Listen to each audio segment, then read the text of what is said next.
grabatzen ari garen unean gaueko 10:00 26 minutu igaro diren honetan, Bartzelona da 2025 garren urteko Espainiako Superkopako txapelduna. Talde Kataluniarrak 2-5 irabazi dio Real Madridi Arabiako Jeda hirian eta honen bestez blaugranek beste Superkopa bat erdietsi dute euren palmareserako. Gogoratuko dugu aurreko norgehiagokan, batetik Real Madridek Mallorcari 3-0 irabazi ziola, 2-2 irabazi zion Bartzelonak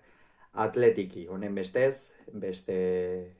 urtebetez bi talde hauek izan dira nor baino nor gehiago eta 11 hauen aldeko apustua egin dute bi entrenatzaile Carlo Ancelottik Real Madridentzat 4-2-3 bateko sistema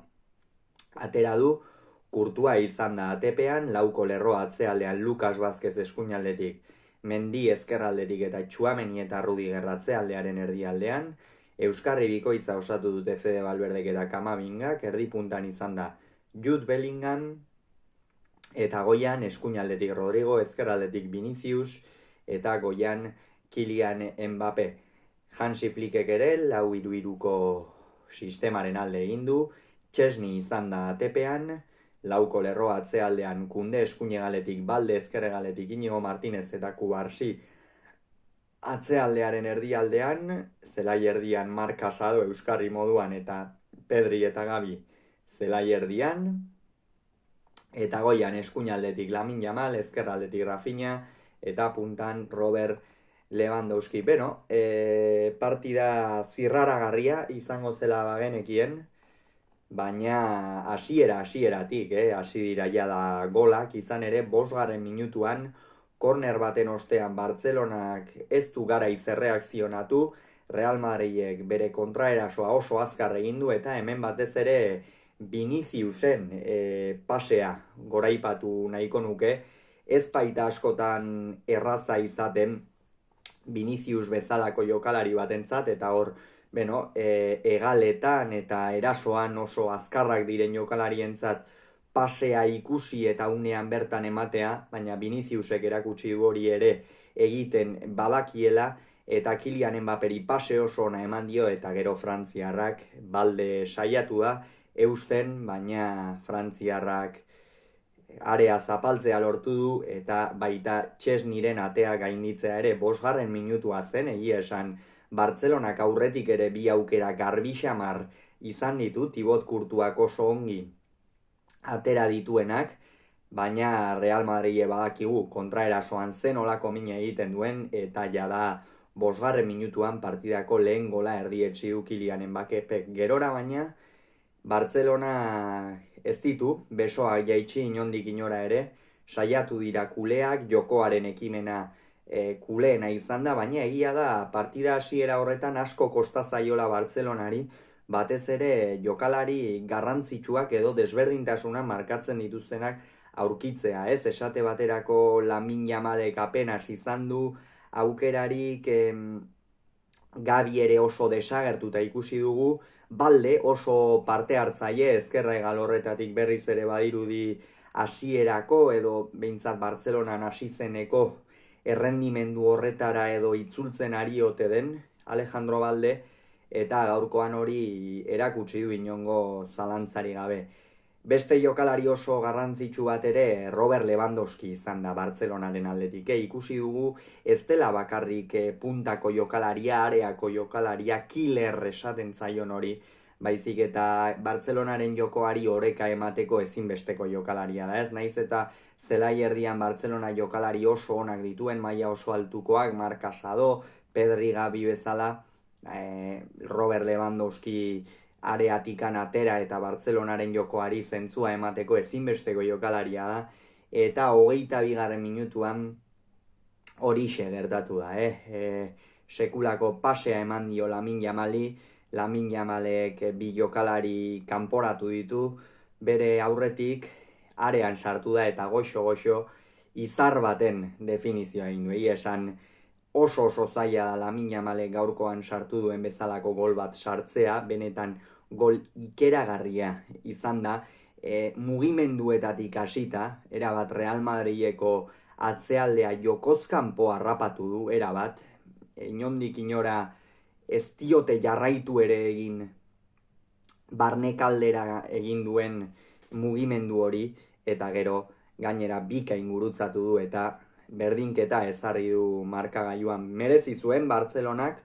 gehiago izaten ari zen, jokoaren ekimena gehiago edukitzen ari zen, eta hemen ez du aipatu, baina Kylian Mbappek hor jokaldi batean orkatia bihurritu du, eta horren ondorioz esango nuke horrek ondorio dezente ekarri dizkiola, bendatu egin behar izan diote, oraindik ere markagailua bat eta huts Real Madrilen aldez zegoenean, eta hor esango nuke apur bat Mbapperen konfiantza bera ere ez ote den apur bat jaitsi, eta hor egia esan frantziarrak ez du erasoan une horietan hainbesteko eraginik izan, Vinicius eta Rodrigo, Viniciusek bai golean, baina orokorrean ez ziren desberdintasuna markatzen ari edo partida eskatzen zien maila horretan ari, ez hau da kontraerasoak harrapatu eta azkar ateratzen, Bartzelonako atzealdea usteko eta abar, ez dute hori lortu inondik inora ere. Eta 27. minutuan Íñigo Martínezek min hartu du, ondarrutarrak egia esan gaur azteko partida izan du, lehen golean egin batean bera ere ezpaitzegoen bere lekuan kokatuta, eta gero gainera min hartu du bere ordez Ronald Araujo atera da, eta hemen zalantzak ziuraski izango zituen Hansi Flickek, izan ere Íñigo Martínez Hansi Flicken atzealdea aurreratu horretan arrakastako jokalari, ezinbesteko jokalari bat izan da orain artean, eta bapatean aldatu behar izanak zalantzak sortuko zizkion noski, baina Ronald Araujo ere badakigu zenolako atzelaria den, naiz eta oraindik bere onenera ez den itzuli sekulako errendimendua eman du partidan zehar, Bartzelonako atzealdea segurtasun handiarekin eduki du Pau Kubarsirekin batera, eta egia esan Íñigo Martínezen falta ez dute asko sumatu. Eta 33. minutuan Kamabingak sekulako hankasartzea egin du, hor baloi, erdibitutako baloi batean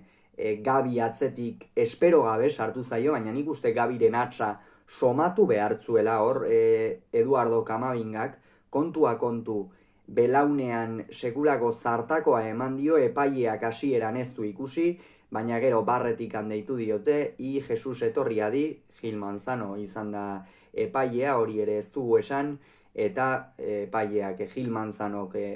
pantailan, telebistan ikusi du jokaldia, eta ia lehen momentuan penaltia izan dela ebatzi du, eta Robert Lewandowskik ez du hutsik egin, oso ongi gurutzatu du, eta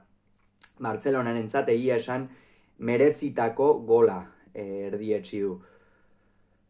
Real Madridentzat hau kolpe gogorra izan da, batez ere markagailuan aurretik jarri baita partida hasieran, baina minutuak aurrera joan, eta ara non Jules Koundek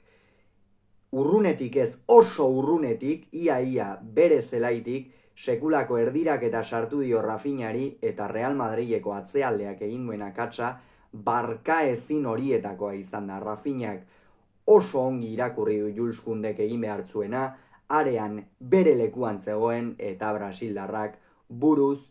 39. minutuan 1-3 jarri du, baina hemen Tchouaméni, Lucas Vázquez, Rudiger denek sekulako errua izan dute. Madrileko atzealdea egia esan gaurkoan oso ahul ikusi dugu, oso kamuts, Lucas Vázquez gainera erasoan eta ez dugu bat ere fin ikusi, eta gero hor egonda, behar bada Real Madrileko zaleen eta kupularen artean apur bat hautsak arrotuko dituen Carlo Ancelottiren erabaki bat aipatuko duguna, baina egia esan Rafinharen gol hau barka ezina da Real Madrid bezalako talde batek alako gola jasotzea, baina 1-3 izan da, hauia da moralki kolpe gogorra izan da Madridentzat, gora joan behar zuen talde madrildarrak, baina Bartzelona oso sendo zegoen atzealdean, erasoan gainera inspiratuta eta izan dituen aukera gehienetan asmatu egin du, eta gero 45. minutuan jada lehen zatia amaitzera zioala, bazirudien Real Madridek izango zuela azken kornerra,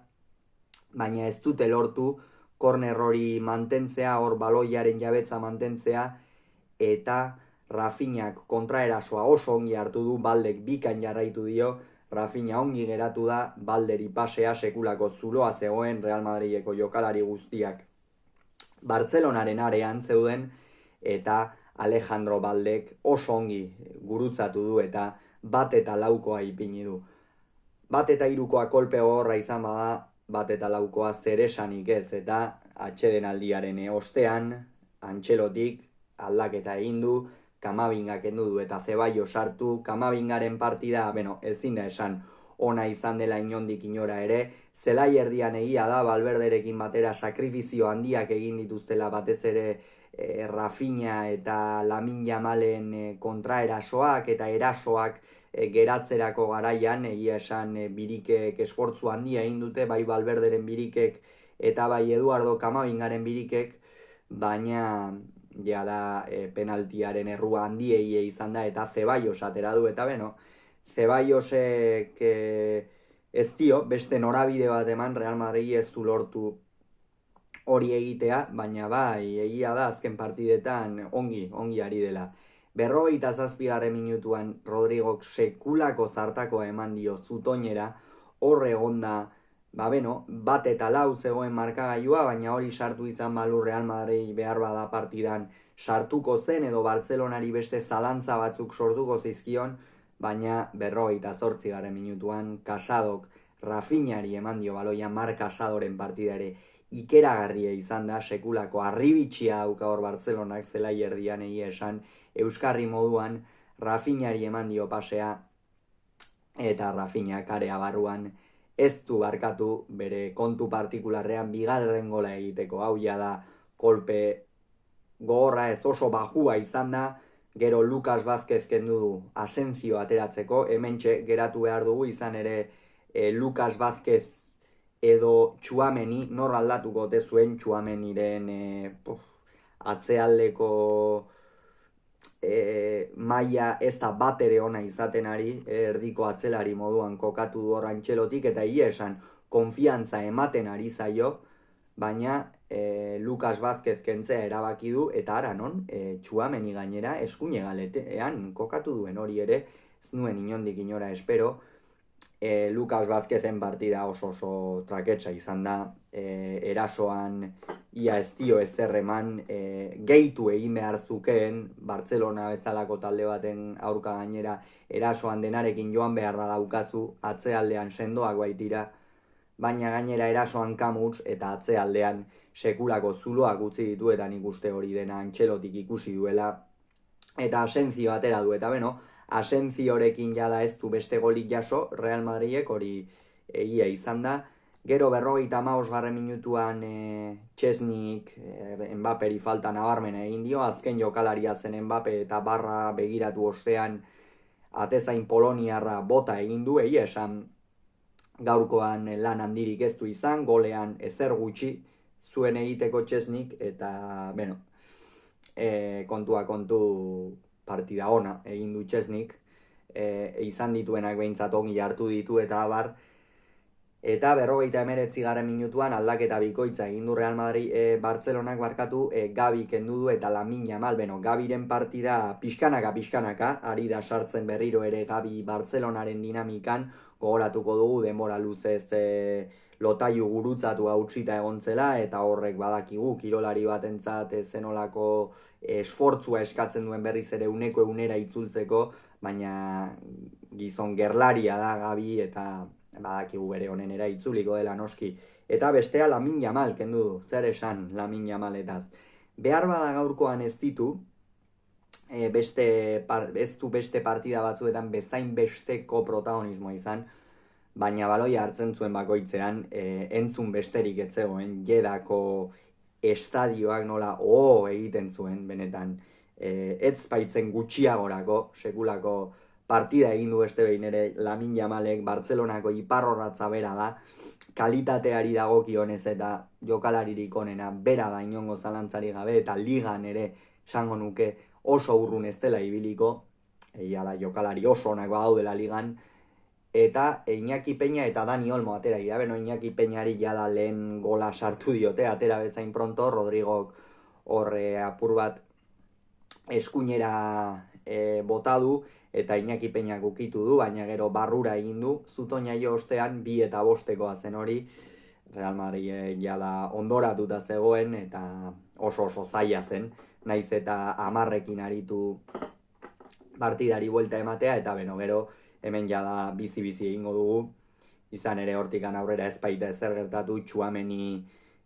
kendu du, Modricen ordez, Ferland ere, Vinicius ere, beno, Tchouaméniren partidaz hitz egin dugu, nahiko luze, egia esan ez du bat ere partida honein frantziarrak, Ferland ere, hor saiatu da ez, baina ez da jokalari erasokorra, eta behar bada hori ere falta izan zaio Madridik, gero Fran Garcia atera du, denen bila joan beharra zeukan, eta Viniciusek ere ez du bere eguna izan gaurkoan, eta Modric, Fran Garcia eta Brahim atera ditu, Modricek, hor zera jerdian, eta ez du ezer egiteko aukerarik izan, Fran Garziak ere ez, eta Brahimek, horixe, pase sartu dio Mbapperi, hor azken minutu eta Madridek izan dituen aukeretan, gero Rafinha ere kendu du Bartzelonak, Ferran ateratzeko, Rafinharen partidaz ere apur bat hitz egin dugu, nola jokalari brasildarra gaurkoan Bartzelonaren erasoko jokalari garrantzitsuenetako bat izan den, inongo zalantzari gabe, eta horixe, min hartu du gainera, eta azkenerako 2 eta 5, Madridentzat oso kolpe gogorra izan da hau, Bartzelonarentzat berriz moralki oso ongi etorriko zaion garaipen bat, beste titulu bat, kuleek hause esan beharreko aurrengoan gehiago izango duzu, bitartean ongi izan agur.